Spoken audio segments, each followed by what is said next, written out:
오늘 함께 은혜 나누실 말씀은 시편 84편 10절에서 12절 말씀이 되겠습니다. 제가 봉독하겠습니다. 주의 궁정에서의 한 날이 다른 곳에서의 첫날보다 나은즉 악인의 장막에 사는 것보다 내 하나님의 성전 문지기로 있는 것이 좋사오니 여호와 하나님은 해요 방패이시라. 여호와께서 은혜와 영화를 주시며 정직하게 행하는 자에게 좋은 것을 아끼지 아니하실 것임이니이다. 만군의 여호와여, 주께 의지하는 자는 복이 있나이다. 아멘. 지난 시간에 고라의 반역에 대해서 말씀드렸습니다. 그날의 기록에 의하면 민수기 16장 32절과 33절에 땅이 그 입을 열어 그들과 그들의 집과 고라에게 속한 모든 사람과 그들의 재물을 삼키매 그들과 그의 모든 재물이 산채로 스올에 빠지며 땅이 그 위에 덮이니 그들이 회중 가운데서 망하니라. 고라는 이렇게 망했습니다. 땅이 입을 벌려서 그와 함께 했던 모든 사람들과 재산을 다 삼켜버리고 말았습니다.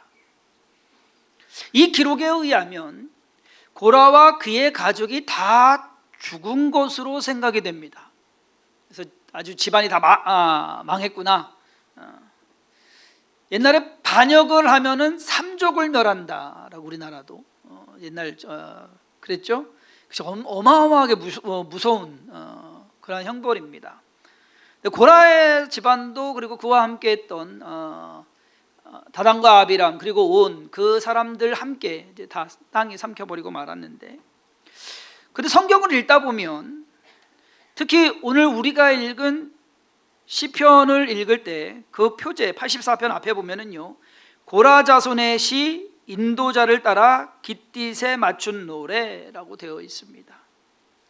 시편을 읽을 때 종종 고라 자손의 마스길 또는 고라 자손의 시라는 표제가 있는 시편을 보게 되는데, 여러분 일단 보셨어요?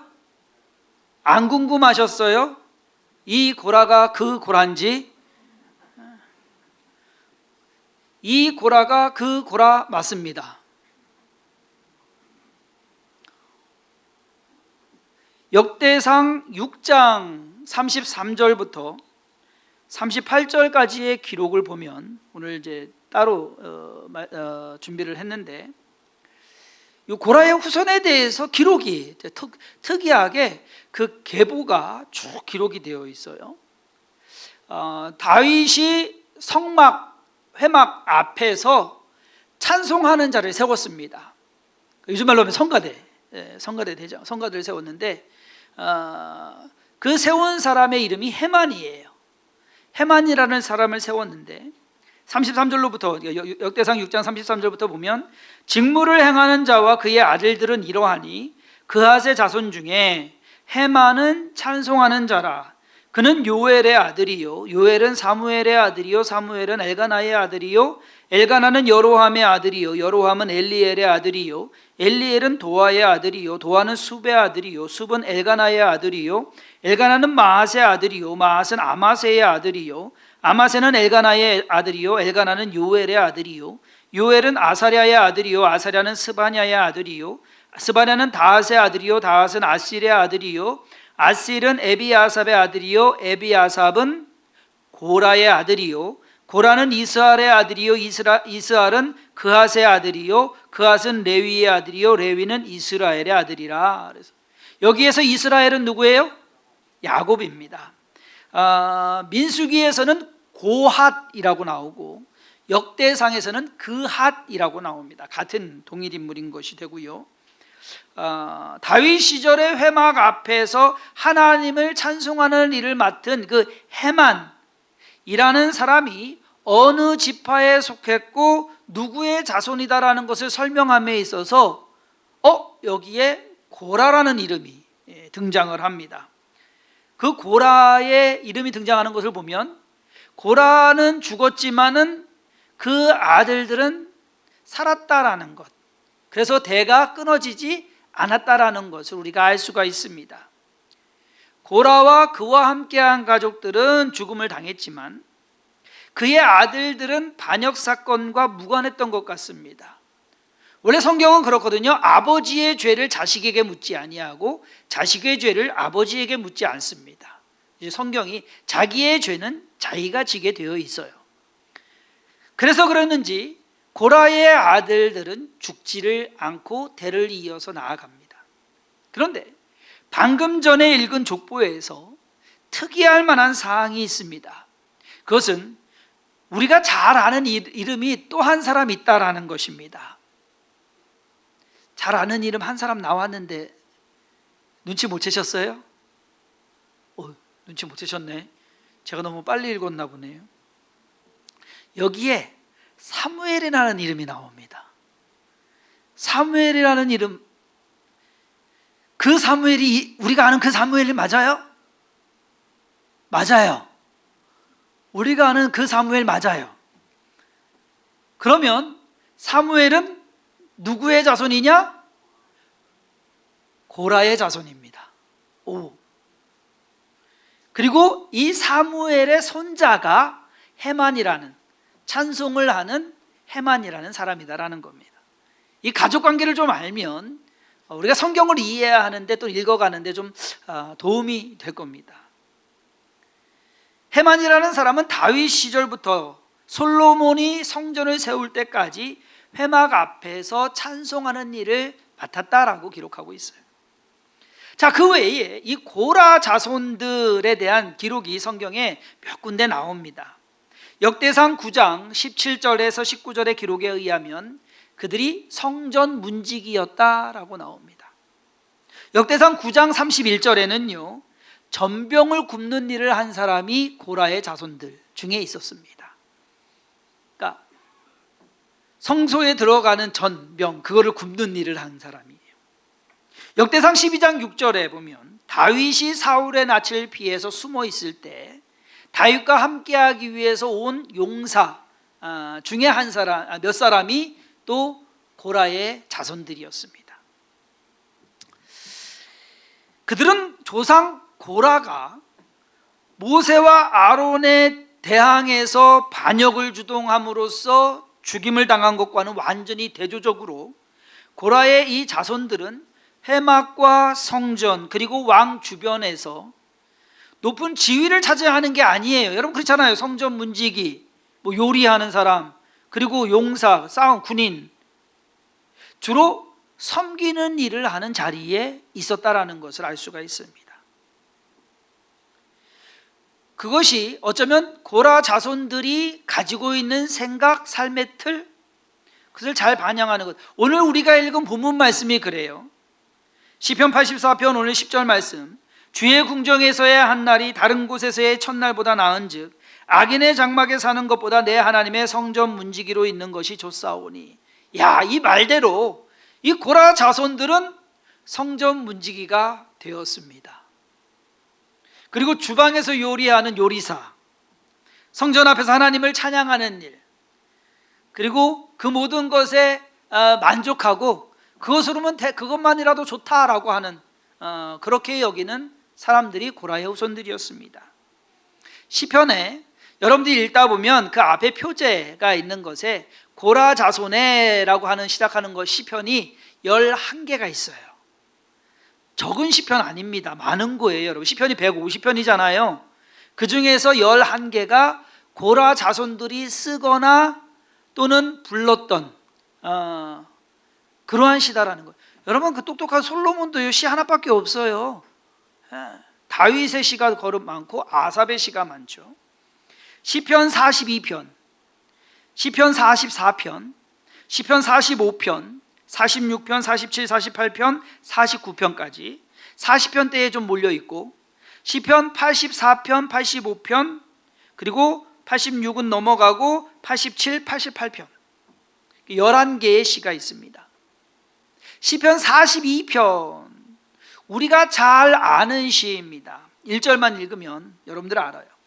하나님이여 사슴이 시냇물을 찾기에 갈급한 같이 내 영혼이 주를 찾기에 갈급하니이다. 이 시 아시죠?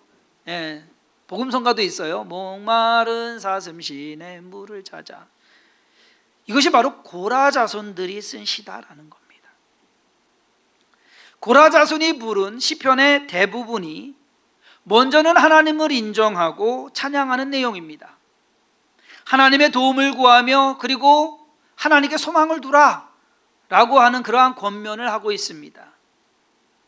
그들의 시는 진정 하나님을 찬양하고 기뻐하는 그것만으로 좋다라는 것이요 묻어 있어요. 그러니까 마치 그냥 사고를 그냥 쫙 깊게 우려내 가지고서 끓여낸 것처럼 그들의 내용이, 시의 내용이, 와, 이 사람들은 정말 하나님만 바라보고 있구나, 하나님을 사랑하는구나, 그러한 것을 우리가 느낄 수가 있다는 겁니다.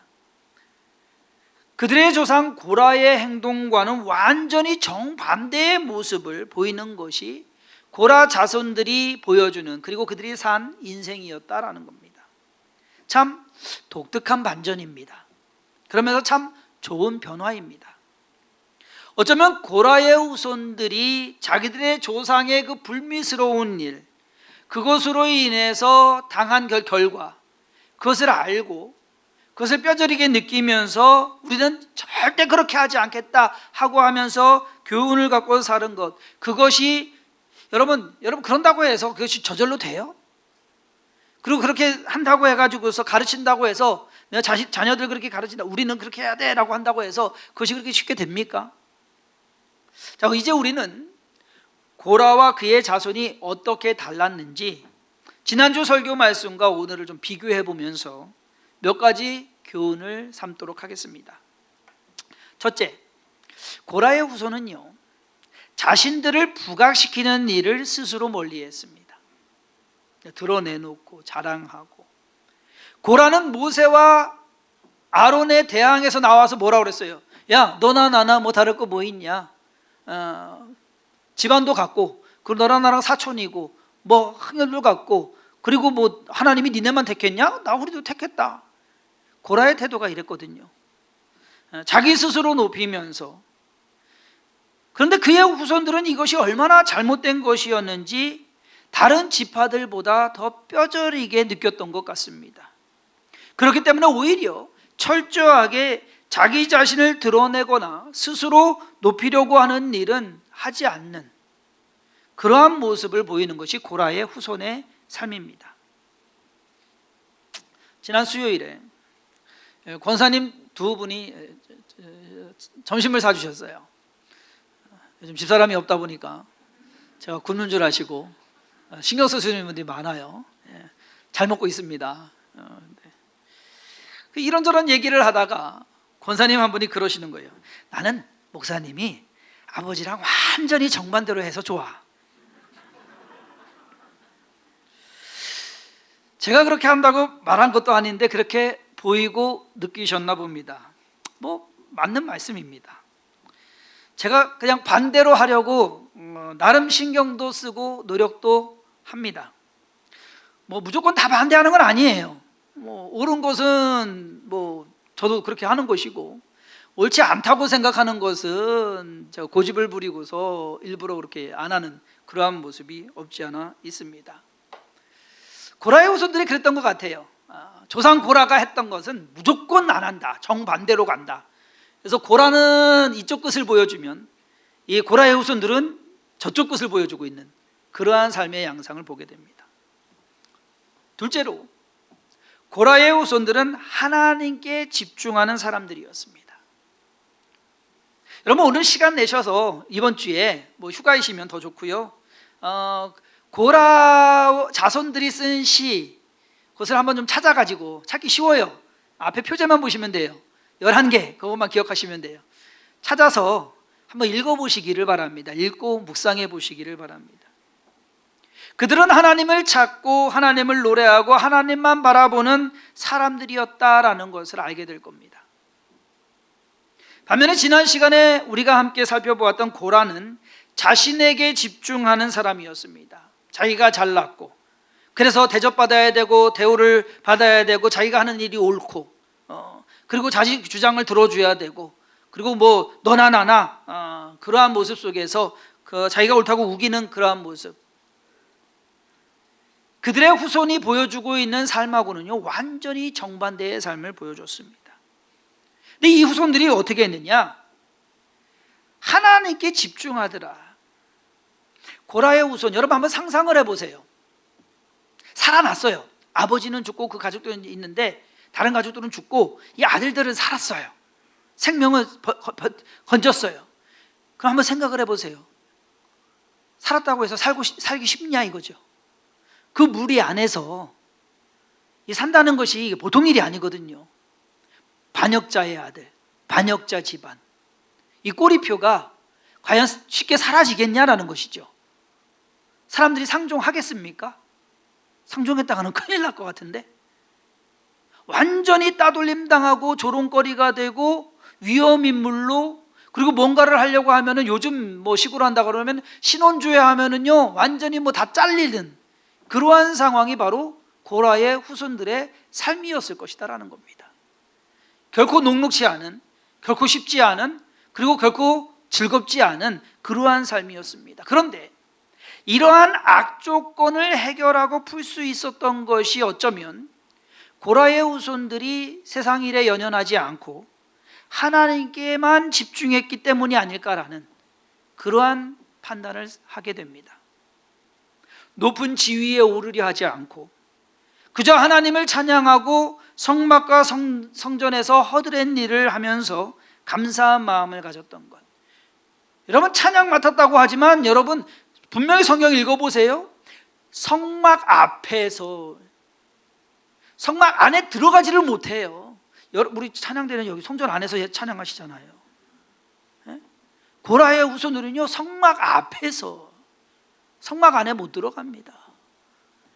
그럼에도 불구하고 하나님께 집중하며 나는 그것이 좋습니다 라고 하는 그러한 고백 속에서 어쩌면 고라라고 하는 불명예의 이름을 고라의 후손들이라는 명예로운 이름으로 바꾸어 놓은 것은 아니냐. 세계 2차 대전 때 일본은 우리나라와 중국 그리고 동남아시아 대부분의 나라들을 점령하고 그리고 그곳에 있는 많은 사람들을 못 살게 굴었습니다.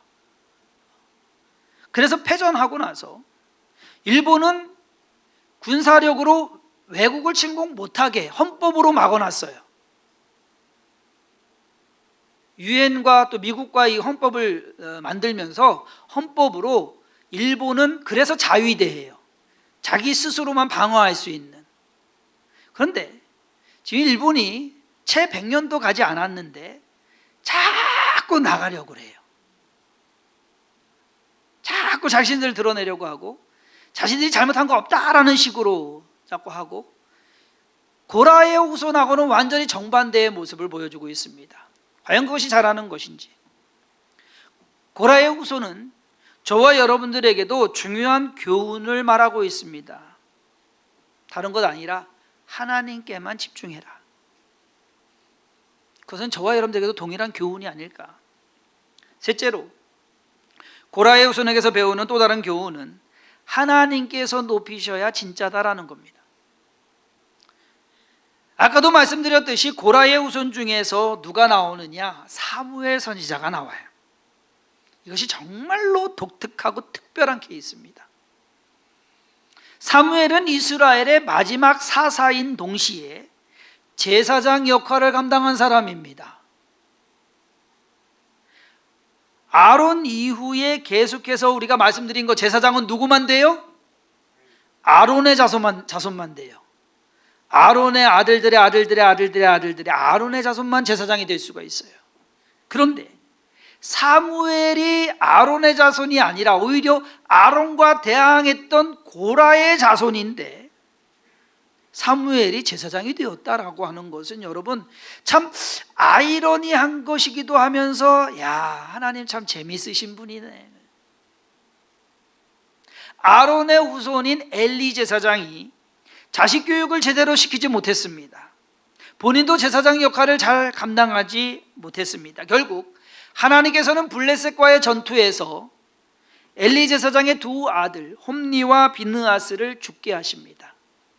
같은 날 두 아들의 죽음의 비보를 들은 이 엘리 제사장은 의자에서 뒤로 넘어져 가지고서 목이 부러져 죽습니다. 여러분 끔찍한 결과를 맞게 됐어요. 어떻게 보면은 고라가 맞았던 그 끔찍함이 엘리 제사장 그 가문의 일어나고 말았다라는 겁니다. 반면에 고라의 자손인 사무엘은 이 모든 것을 바꾸면서 제사장이 됩니다. 사무엘은 그의 조상 고라처럼 자기 스스로 제사장이 되려고 한 사람도 아닙니다.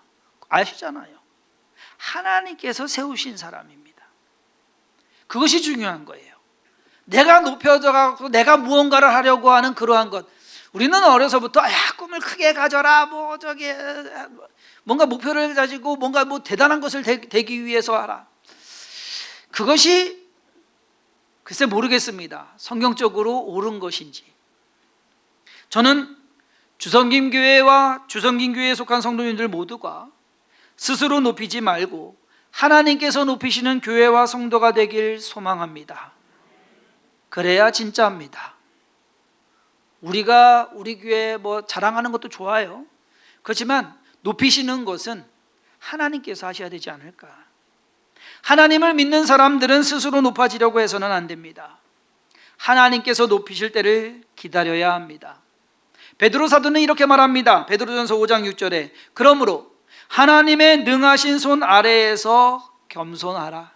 때가 되면 너희를 높이시리라. 하나님께서 하실 것이니까 너희가 스스로 높아지려고 하지 마라. 기다려라. 그리고 겸손히 행해라. 고라의 후손들은 하나님 앞에서 겸손했습니다. 그리고 자기의 자리를 지켰습니다. 욕심내지도 않았고 분수에 넘치는 행동을 취하지도 않았다라는 것입니다.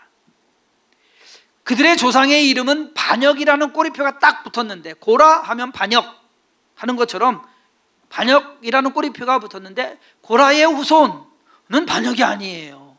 완전히 다른 섬김, 겸손, 낮아짐. 고라는 모세와 아론에 대항해서 반역함으로써 끔찍한 죽음을 당합니다. 그것이 그의 후손들에게는 확실한 교훈이 되었고 삶의 지침이 되었던 것 같습니다. 우리는 절대 그렇게 하지 않아요. 그런데 여러분, 그러한 교훈은 고라의 후손들만 갖게 되는 교훈은 아니라는 거예요. 이스라엘 모든 지파가 그것을 교훈을 삼아야 된다라는 것입니다. 모두가 같은 교훈을 가지고 명심하고 다짐하면서 살아야 되는 그러한 모습, 그것은 저와 여러분들에게도 동일하다라는 겁니다. 고라의 후손들은 우리에게 참 좋은 사례를 보여주고 있습니다. 잘못한 것으로, 실패한 것으로 끝나는 것이 아니라, 그렇게 끝날 수도 있었죠. 완전히 그 집안은 반역자 집안으로 끝날 수가 있었죠. 그런데 그 잘못하고 실패한 것을 오랜 시간 동안 묵묵히 조용히 살면서 자기들의 자리를 지키면서 자기들이 해야 될 일들에 최선을 다하고 열심을 다해서 하나님께만 집중하고 살아가니까 이 모든 것이 바뀌어지더라. 세월은 오래 걸렸습니다. 한마디로 그들은 망한 가문을 일으켜 세웠다라는, 그들이 한 것은 다른 것 없습니다. 그저 하나님만 잘 섬긴 것. 좀 전에 말씀드린 11편의 고라 자손의 시들은 그들의 신앙이 어떠했고 그들의 삶이 어떠했는지 아주 잘 보여주고 있습니다. 높은 자리에 오르지 않아도, 좋고 편한 일이 아니라 하더라도 그저 주신 은혜에 감사하고 맡은 일에 충성하며 평범하게 사는 것, 초라해 보일 수 있지만 그러한 것에서 만족하며 산 사람들이 바로 고라의 후손들이었습니다. 주성김 교회도, 그리고 이 교회에 속한 모든 성도님들과 우리의 자녀들이 고라의 후손에게서 교훈을 좀 얻고, 그리고 어떻게 사는 것이 제대로 된 신앙생활인가 라는 것을 다시금 정립해 가면서 그저 하나님을 기뻐하면서 하나님으로 인해서 평안을 누리는 삶을 살아가시기를 주님의 이름으로 축원합니다. 기도하겠습니다. 하나님, 우리가 바라는 것이 무엇입니까? 그저 세상 편하고 좋고 잘되고 내 뜻대로 바라는 것이 이루어지는 것 아닙니까? 그러나 그것은 옳지가 않습니다. 하나님께서 원하시는 삶을 살아내는 것, 그것이 어떠한 위치고 어떠한 지위고 어떠한 권세를 누리지 못한다 하더라도 순종하며 따라갈 수 있는 것이 믿는 자의 삶일진데, 하나님 오늘 고라의 후손에게서 그것을 배웁니다. 그들은 참 인생을 잘 살았습니다. 그들의 조상은 그릇된 길로 행해서 망했지만 그의 후손들은 올바른 삶을 살음으로써 좋은 모범을 보여주었습니다. 우리 또한 믿음의 삶을 살아가게 하여 주옵소서. 하나님을 기쁘시게 하는, 또 하나님으로만으로 인하여 기뻐하는 삶이 되게 하시고 있는 것에 감사하며 주신 것에 만족하는 그러한 것으로서 우리의 자리를 잘 지켜가게 하여 주옵소서. 때가 되면 저가 높이시리라. 하나님께서 높이실 것입니다. 그러한 것을 기대하며 나아가게 하시고 주가 주시는 은혜를 나누며 사랑을 전하며 또 해야 될 일들을 넉넉히 이루어가게 하여 주옵소서. 주성긴교회 또한 그러한 사역을 이루어가게 되기를 원하옵고 예수님의 이름으로 축복하며 기도했사옵나이다. 아멘.